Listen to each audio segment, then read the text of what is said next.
So, kamusta po mga ka-Streetwise? Ako po si Takero Miyamoto at welcome po sa aking munting channel.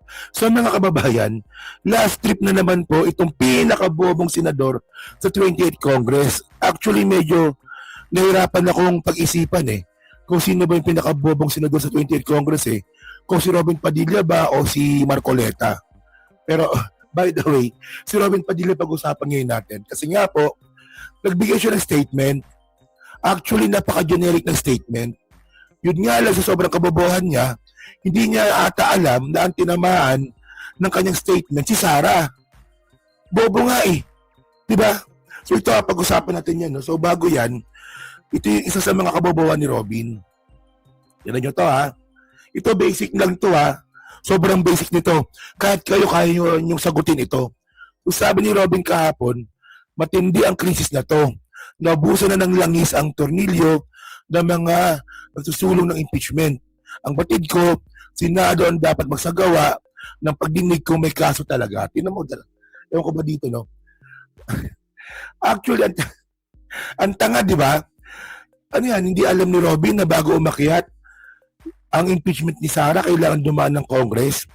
And by the way, hindi pwedeng pakialaman ng Senate yung procedures ng Congress sa impeachment kasi nga po, co-equal sila.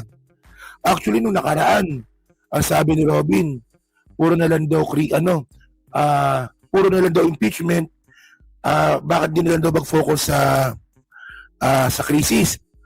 Diba? Ang bobo, no? Pero, by the way, ang pinaka-topic ngayon natin itong statement niya sa SMNI. Diba? Yun na yun. Ano ba yan? Ambisyon. So, ito. SMNI.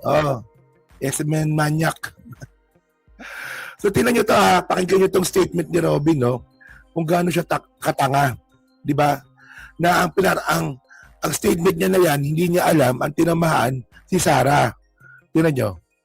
yung sobrang daming ambisyon. Sobrang daming ambisyon ng mga politiko dito sa bayan nito. Yan ang number one na sumisira sa ating bayan, yung ambisyon. Wala Sige. pa kayong mga nagagawa sa mga Sige. lokal ninyo. Wala pa daw nagagawa sa mga lokal ninyo. So, sino ba pinapatamaan mo dito? Yung mga congressman. Actually, ang hindi alam ata ni Robin Padilla, no? Dito may listahan ako dito So, ang mga congressman po ngayon, meron silang pinapasa na budget para sa social services. Ay Robin, tangina mo, gago ka talaga. Mga panukalang batas para sa trabaho at ekonomiya. So may mga reforma tulad ng Alpas, di ba? Alam niyo yung Alpas. Robin, pag-aralan mo yan. Bukod dyan mga kababayan, no? Hindi lang naman kasi sa impeachment naka-focus yung mga congressman natin kasi alam naman po natin na per committee po yan. Tangina mo, Robin, talagang tanga mo talaga. Sige, ngayon ang sabi ni Robin, diba, puro na lang daw politika, wala daw ginagawa sa mga LGU nila, sa mga lokal nila. So alam naman po natin kung sino may mga lokal dito. Mayor, congressman, tsaka governor. Diba? So ngayon kung congressman na pinapatamaan mo dito, alam mo ba, Robin, noon na yung mga budget na pinamimigay na ayuda, anong katrabaho po dyan, congressman? Alam mo ba yon? Baka hindi nyo ata alam yun, no? Diba? Tapos ngayon, no, actually may libreng sakay na rin po yung mga congressman natin ngayon, di ba?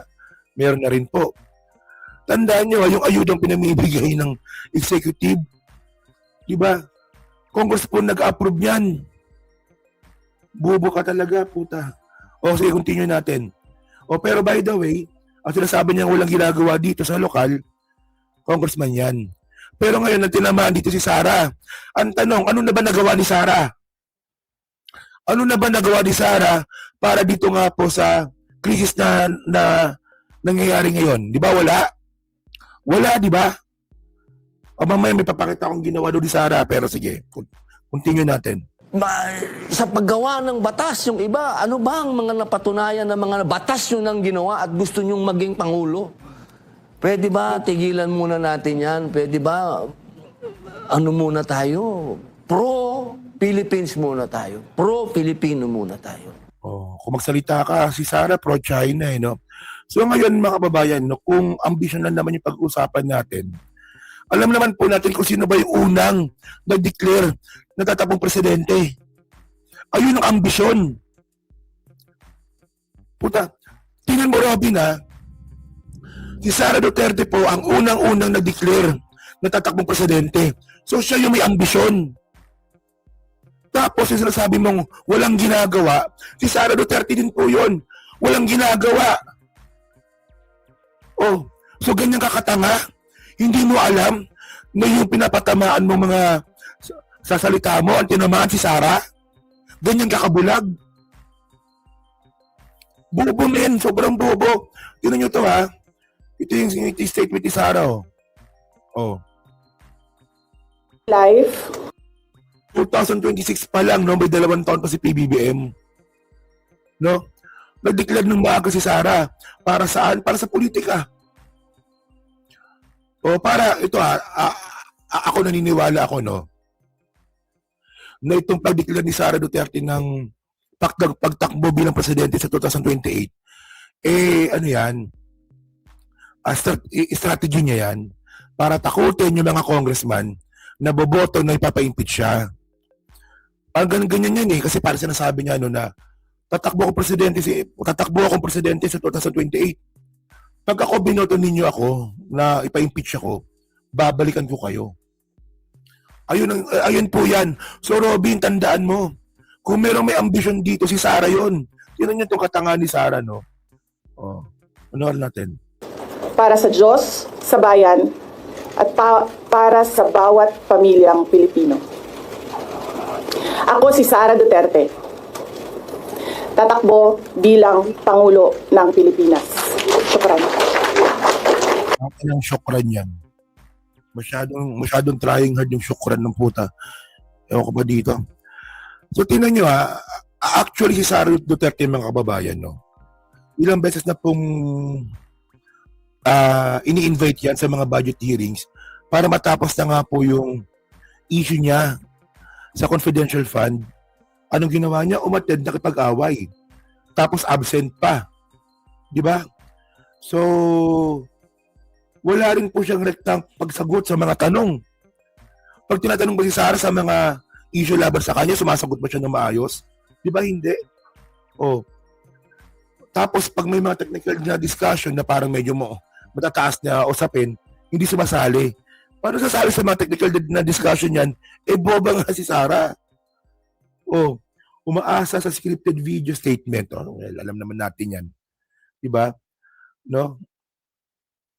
At ang problema nga ni Sara, mga kababayan, wala rin pong breakdown doon po sa mga ginagastos niya. No? Pero by the way, alam niyo na yan di ba? So ngayon, kung ikukumpara po natin si Sara Duterte po kay Leni Robredo, no? Tingnan niyo pakita ko sa inyo, no?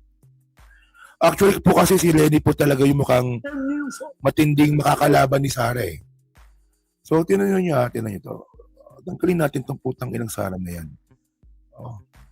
So sabi ni Leni mga kababayan, trabaho muna sa Naga.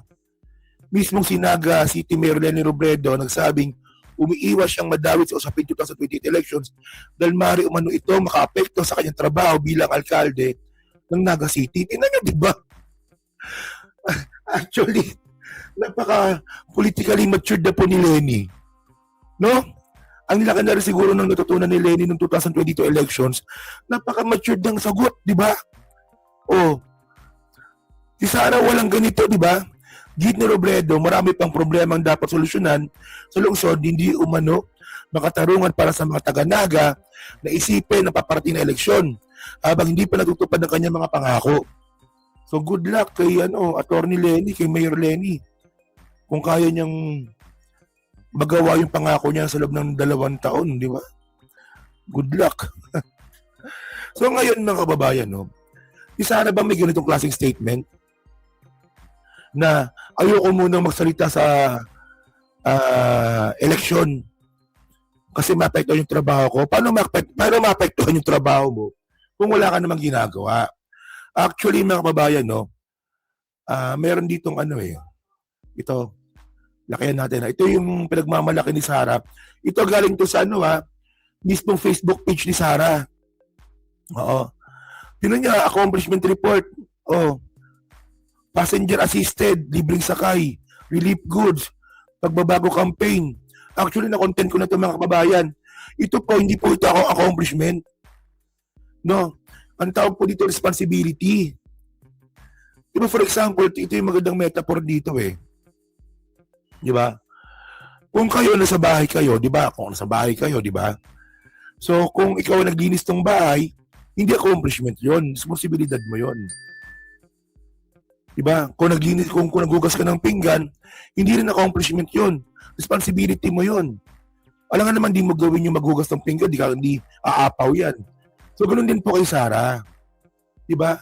Meron po siyang budget, so kailangan niyang gastusin yun. Pag di niya nagastos, papafalag po siya ng COA. Hindi po katulad kay Leni Robredo mga kababayan, no? Na nakipag-ugnayan sa NGO, nakipag-usap sa international community, di ba? Nakipag-usap sa mga civil society, no, para po makakuha ng pondo, para makatulong. Dahil pa sa malitang budget, ayun po ang accomplishment. Oh, speaking of Leni Robredo, tingnan nyo to kung gaano ka-matured magsalita si Leni ngayon. Ibang-iba na si Leni ngayon mga kababayan. Hindi na katulad nung dati, di ba? Tingnan nyo. Ang hina ng abo. Ito, yan. Oh. Tandem naman kami ngayon. Sa trabaho. Ang tagal pa. Ang tagal pa ng eleksyon, ang dami pa namin kailangan trabaho. So, yung tarpaulin doon sa Cebu, no comment din kayo doon. Sir. Wala akong alam doon. Wala hindi magkatabi kayo ni Mayor doon. Wala. Trabaho muna. Yan na, medyo may nalang audio, no? Pero sabi nga ni Leni, trabaho muna. Hindi po katulad ni Sara Duterte. Tingnan yung ginawa ni Sara ngayon. Merong venue para sumagot sa mga allegation laban sa kanya, hindi pumunta. Diba? Absent. Diba? Ito yung pagkakataon niya sana para sumagot pero hindi siya pumunta. Ewan ko ba? So yun mga kababayan. So kayo po, ano naman sabi nyo nga po dito sa statement ni Robin Padilla na antinamaan si Sara. Boba nga eh. Para silang bobo, no? So yun na, so dyan po sa Team Replay, no? So pa-comment lang po sa baba at binabasa ko pong lahat yan. At syempre, no, pa-like, pa-subscribe. At di na makalabisan, pa-share na rin pa ng content natin ngayon, no? So thank you mga kababayan. Kita na lang ulit tayo sa susunod nating content. So thank you. Salamat and bye-bye.